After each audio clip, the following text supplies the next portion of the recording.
Big companies like TSMC and Intel have got a temporary US license.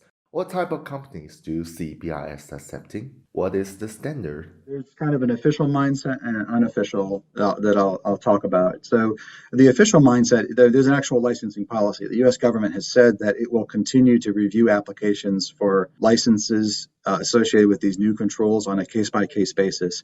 If the company involved is a subsidiary of a U.S. company or a subsidiary of a company based in Group A5 and Group A6 countries. And that includes, Taiwan, that includes South Korea, includes Japan, it includes the Netherlands. So they've already said that they will review those on a case-by-case basis. In contrast, if an export is for a company that's headquartered in China, they say there's a presumption of denial. So there's already a written policy in terms of how they're going to apply this.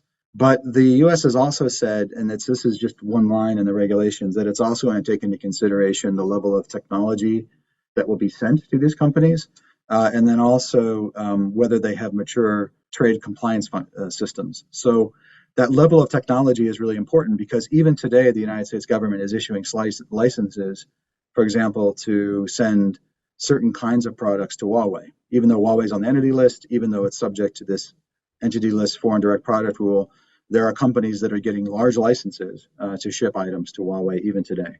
But that's because the U.S. government is satisfied that the products the U.S. is sending is not going to enable Huawei to make a major leap forward in its technology. It's just going to support maybe things like its handsets or something that's kind of more basic in terms of some of the technology or routers or switches, whatever. So it's allowing certain kinds of exports already. The other part of it, too, is just the level of the maturity of the compliance program.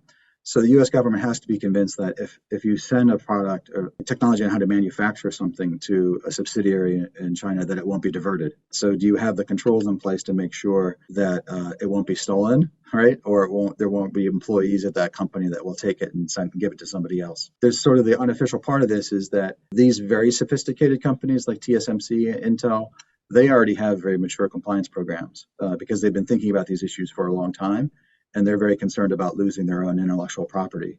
And so they may be more likely to get licenses than maybe a smaller company that might be less familiar with technology controls and the risks associated with it. So I think there's both formal and informal policies that are in play here. But the other part of it too is that there's a kind of savvy, right? The companies that have been successful in getting licenses to export to China have been able to make an argument about the importance of that revenue.